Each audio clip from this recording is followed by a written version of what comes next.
But moving on to our next topic here, Sammy, you seem to know what's going on all the time with the recruits that Utah's trying to pull in. Can you bring us up to date with how that recruiting trail is going for the U?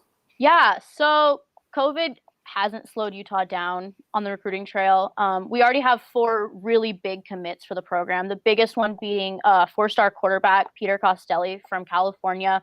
He's a dual threat quarterback. He was one of the first pledges to Utah for this class of 2021. It's a huge get for the U, and now that they've kind of put their quarterback on lockdown, they can start building around him, getting the running backs, getting the wide receivers, getting some more offensive linemen. And Utah's already got a really good running back too. They got Ricky Parks, who's a 3-star running back from Tampa. We all know how Utah is with running backs from Florida. Look at Zach Moss, our now all-time leading rusher and now in the NFL. So can Ricky be that next great running back in a line of Utah that Utah's had for quite a while now? We also got Tavita Fotu, who's going to be a transfer from Snow College, the younger brother of Lecky Fotu, defensive tackle. Is he going to be able to hold up that Fotu name? He's the number 2 defensive tackle in the JUCO ranks. So we have that for him. And then rounding things out, we have Jonah Ellis, who a legacy commit from Utah. His dad, Luther Ellis, is one of the greatest linebackers in Utah football history. Jonah is a linebacker as well. He committed to Utah, and he is the number 1 prospect in the state of Idaho. So I think Utah is setting up a really solid recruiting class right now, given everything that's going on. Cole, what are your thoughts?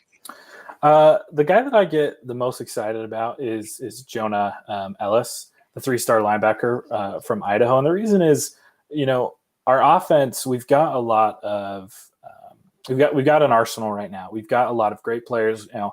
Once we bring on Peter Costelli, that's 3 guys potentially going for the starting position, depending on what happens with this next spring. And so I really like Jonah because he's exactly what we are looking for to replace a lot of the defense that we lost in this last year to the NFL. Now that's obviously not a bad thing to lose a lot of players to the NFL. It shows that the program is doing well and producing quality athletes. But I like how he plays. I think he's really strong. I like that. He's football obviously runs well in the family. His dad playing for the U, his brother going to the Saints. And so he really excites me, especially with, those stats, 104 tackles and 12.5 tackles for loss. I get really excited about Jonah, but what about you, Sammy? I am high on Tavita Fotu. The Fotu family, they're some of the greatest football players I think that Utah's had in a while. Lecky, a beast. We know that. He's now playing in the NFL for the Cardinals. I'm excited for Tavita. He had kind of a harder journey to get to Utah. He originally committed, but then academic issues, he couldn't make it eligibility-wise. So he went to Snow, played a year at Snow, and now he's back here. I think that we both agree that Utah has had a very strong defensive line for a long time. And I think that having Tavita on the team is just going to make that defensive line a little bit stronger. So I think he's my biggest hype for the season for this recruiting class right now. There's still a lot of kids that Utah's going after. Some that were in their top 5, top 8. Jeffrey Bossa, the safety from Currens High School here in Salt Lake, he's in there. There's a lot of really good possibilities for Utah to end with a really, really, really solid class for this year. Oh, absolutely. Going back to sort of that quarterback battle, Sammy, what do you think is going to happen if if there's no spring season and we again defer to a fall of 2021 where Peter Costelli is absolutely eligible to play? If Jake Bentley stays around and you've got Rising and you've got Costelli, how do you think Costelli really compares to those two? Well, also, you're going to have to factor in Cooper Justice, who signed in the last class of 2020. He's currently on campus, too. You wouldn't have – if Drew Lisk would also be a scholarship quarterback for the U. So the U would have 5 quarterbacks on roster if there's no spring season and if Bentley and Lisk take their extra year of eligibility. So I think that I don't see Costelli redshirting, in my opinion. I think that he's going to come in and he's going to compete. If not for that QB1 job, definitely that QB2 job.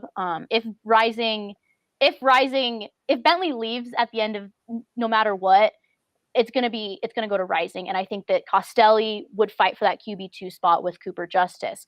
So Utah used to be kind of on the low on the quarterback side, especially last season. I think now we're kind of setting up to have a lot of quarterbacks with a lot of talent, and I think it would be really interesting to see how this goes down because I don't think Costelli is going to come to redshirt. I think he's going to come and he's going to try and fight for that starting job day one.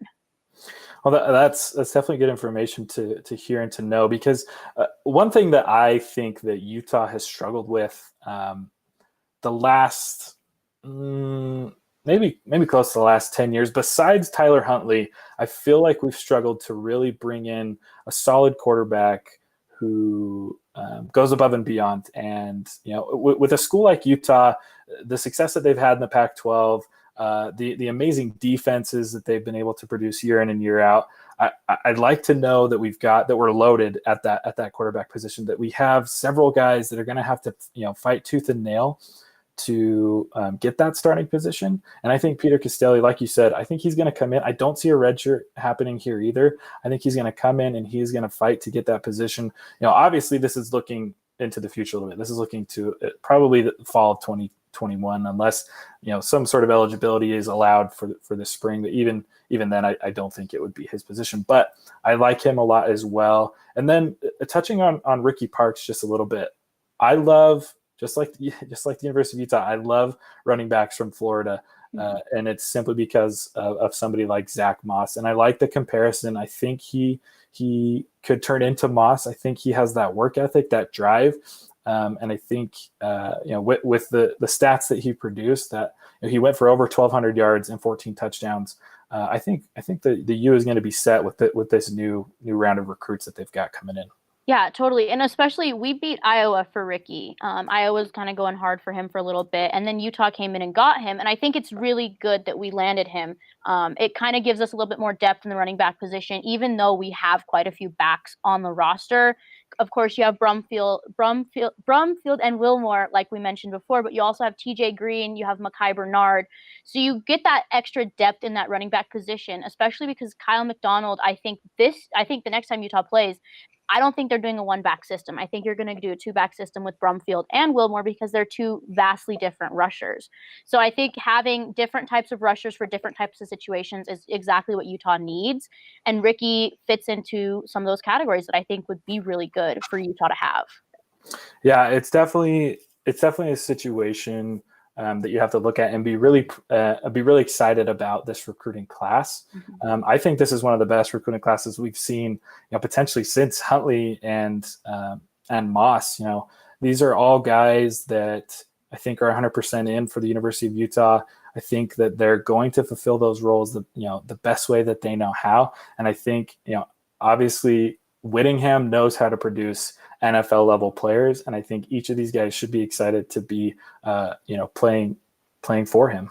Yeah. And especially we all know that star rankings at the end of the day sometimes don't matter. And I think that Utah has really proven themselves as a team that can take a 2-star or a 3-star talent and put them into the NFL. It doesn't matter what that star ranking says. It matters what you come in and you do to the program. And I think a lot of these guys are going to be set up to do some really good things for Utah football in the future, especially whenever we come back. Absolutely. But the biggest thing for me is, with this recruiting class, can Whittingham not only take these guys and give them the best shot at an NFL career, but can we finally get to the Pac-12 championship and win?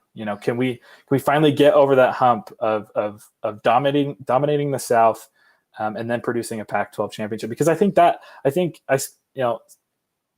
I speak on behalf of a lot of Utah fans that we have great talent. We've got a fantastic coaching staff. They take these lower guys that aren't looked at as much by Alabama and those dominant top programs, but then we produce amazing athletes that go to the next level.